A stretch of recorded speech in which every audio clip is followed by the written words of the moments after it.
Hello student. Class 12th political science का आज हम थर्ड चैप्टर शुरू कर रहे हैं, जिसका टॉपिक है हमारा politics of planned development.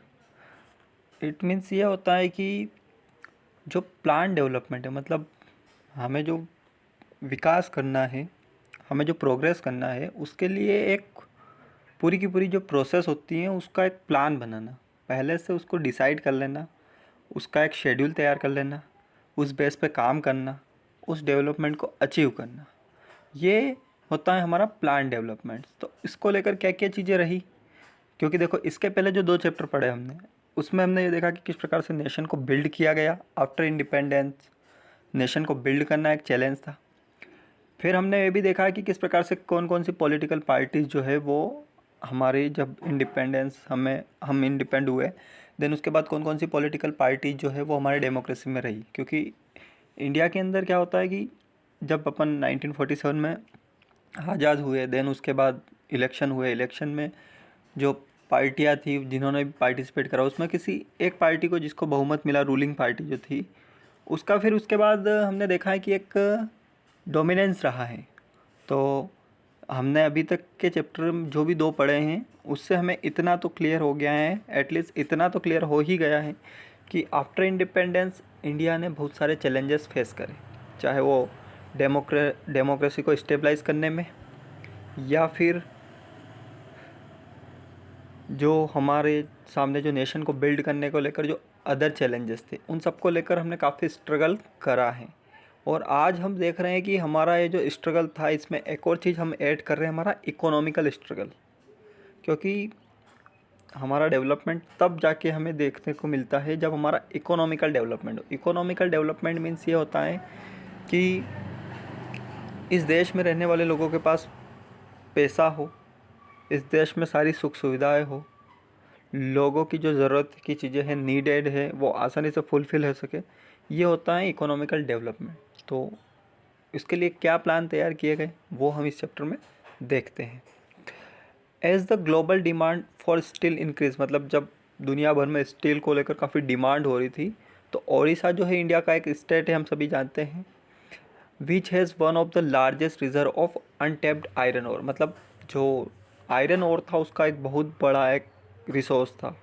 Then iron से ही हमें स्टील भी प्राप्त हो रहा था, तो इसलिए उस वाला जो एरिया था seen an important investment destination. तो ऐसा गवर्नमेंट को लगा कि इसके अंदर इन्वेस्टमेंट करना काफ़ी बेनिफिट का काम है, मतलब यहाँ से हमें काफ़ी बेनिफिट मिल सकता है। तो इसलिए गवर्नमेंट जो थी उन्होंने इन सारी चीज़ों को ध्यान में रखते हुए क्या करा कि signed a memorandum of understanding, मतलब MOU, memorandum of understanding with both international and domestic steel makers.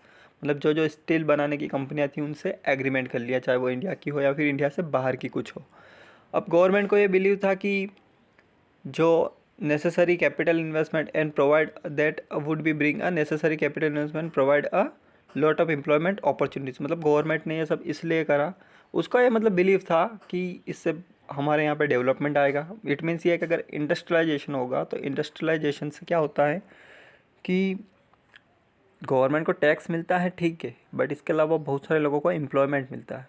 इससे अनएम्प्लॉयमेंट की जो प्रॉब्लम्स थी वो भी सॉल्व होती हैं। तो इन सारी चीज़ों को लेकर एक इकोनॉमिकल डेवलपमेंट को लेकर गवर्नमेंट ने ये सब साइन कर दिया। बट उसके बाद क्या हुआ कि हाँ, बहुत सारे ऐसे लोग थे जो इसके अपोज में आ गए। जैसे गवर्नमेंट ने तो साइन कर दिया ताकि इकोनॉमिकल बेनिफिट मिले, बट अगर अपन दूसरी तरफ से देखते हैं तो ये क्या होता है कि जैसे इससे इन्वायरमेंट को नुकसान हो सकता है। जो इन्वायरमेंट को रिप्रेजेंट करने वाले जो अधिकारी लोग होते हैं उन्होंने इसका विरोध करा। वहाँ की जो लोकल पॉपुलेशन है, जिस जगह पे वो रहते थे, क्योंकि देखो अगर वहाँ से खुदाई करके किसी चीज़ को निकाला जाएगा और अगर वो लोग वहीं रह रहे हैं तो उनको नुकसान सबसे ज़्यादा होना है, तो वो लोग इसके अपोज में आ गए। तो अलग अलग जगह पे इसका विरोध भी होने लगा। यहाँ पे देखो दे भी रखा कि Odisha villages protest against POSCO plant. मतलब क्या होता है कि जब भुवनेश्वर के पीपल को डिस्प्लेसमेंट जो प्रपोजल था, इंडियन स्टील प्लांट इन जगत Singhpur district stage a demonstration outside the Korean companies office here on Thursday. मतलब कोरियन कंपनी को ये जो साइन किया गया था तो उसका विरोध उन्होंने उसके सामने जाके करा। They were demanding cancellation of the memorandum of understanding sign between the company and the Odisha government 1 year ago, मतलब 1 साल पहले जब गवर्नमेंट ने उस कंपनी के साथ जो ट्रीटी साइन करी थी उसको वो कैंसिल करने के लिए उन्होंने वहाँ पे प्रदर्शन करा। तो उसमें क्या हुआ कि 100 से भी ज़्यादा मैन एंड वुमेन जो है वो कि ग्राम पंचायत और ढिनकी वहाँ से आए थे। देन इसके अलावा निया गाँव, इसके अलावा घोड़ा कुजंगा, उन्होंने कोशिश करी उस ऑफिस के अंदर मतलब इन सारी चीज़ों को कैंसिलेशन करने के लिए, but the police prevent them, लेकिन पुलिस जो है वहाँ पे आ गई। And raising slogans the protester said the company shout should not be allowed to set up its plant at the cost of their lives and livelihood. मतलब उन लोगों ने शाउट बैनर्स वगैरह जो तैयार कर ही रखे थे, देन इसके अलावा जो स्लोगन्स तैयार कर रखे थे उन्होंने उसके नारे लगाए प्रोटेस्ट में कि जब तक वो है मतलब तब तक वो नहीं चाहते कि कंपनी वहाँ पे आके ने अपना जो प्लान है वो डेवलप कर सके। देन इससे उनका जीवन और उनके रहने की जो उनका जो जीवन यापन करने के जो साधन है वो प्रभावित हो रहे थे। The demonstration was organised by the Rashtriya Yuva संगठन एंड द नवनिर्माण समिति। मतलब और ये जो ऑर्गेनाइजेशन था एक राष्ट्रीय युवा संगठन और एक और था नवनिर्माण समिति, इसके द्वारा ये सारा डिमॉन्स्ट्रेशन तैयार किया गया था। तो वहाँ के लोगों ने इसका विरोध करा, वो इसके अपोज में आ गए क्योंकि उससे उनको नुकसान हो रहा था। पॉलिटिकल कॉन्टेस्टेशंस, मतलब इसमें ये होता है कि this questions can not be answered bye an expert. मतलब देखो ये जो समस्या आई, गवर्नमेंट ने कुछ और बिलीफ लगा के यह साइन करी थी ट्रीट, बट वहाँ के कुछ लोगों को इससे प्रॉब्लम हो रही थी तो उन्होंने इसका अपोज करा। कुछ इन्वायरमेंटल डिपार्टमेंट के जो अधिकारी थे उन्होंने इसका अपोज करा। बट यहाँ पे क्वेश्चन ये उठता है कि इन सारी समस्याओं का समाधान कौन कर सकता है? क्या कोई एक्सपर्ट कर सकते हैं? एक्सपर्ट वो इसका फैसला ले सकते हैं? नहीं, क्योंकि देखो जो एक्सपर्ट होते हैं ना वो केवल एडवाइस दे सकते हैं, बट रियलिटी में ये होता है ना कि जो लोग ऑन द फील्ड वहाँ पे काम करते हैं बेस्ट डिसीजन वही ले सकते हैं। ऑन द पेपर लिया गया डिसीजन और ऑन द फील्ड लिया गया डिसीजन, उसमें यही डिफरेंस होता है। After independence our country had a make of series of major decisions like this, each of this decision could not be independent of other such decision. मतलब independent होने के बाद हमारे सामने से बहुत सारे डिसीजंस आए हैं कंट्री के सामने जो इस प्रकार से हमने भी लिए हैं। Has hat is left and what is right, ये थोड़ा सा अपन डिस्कस कर लेते हैं आज। In the politics of most countries, you will always come across reference to parties and groups with a left or right ideology and leaning.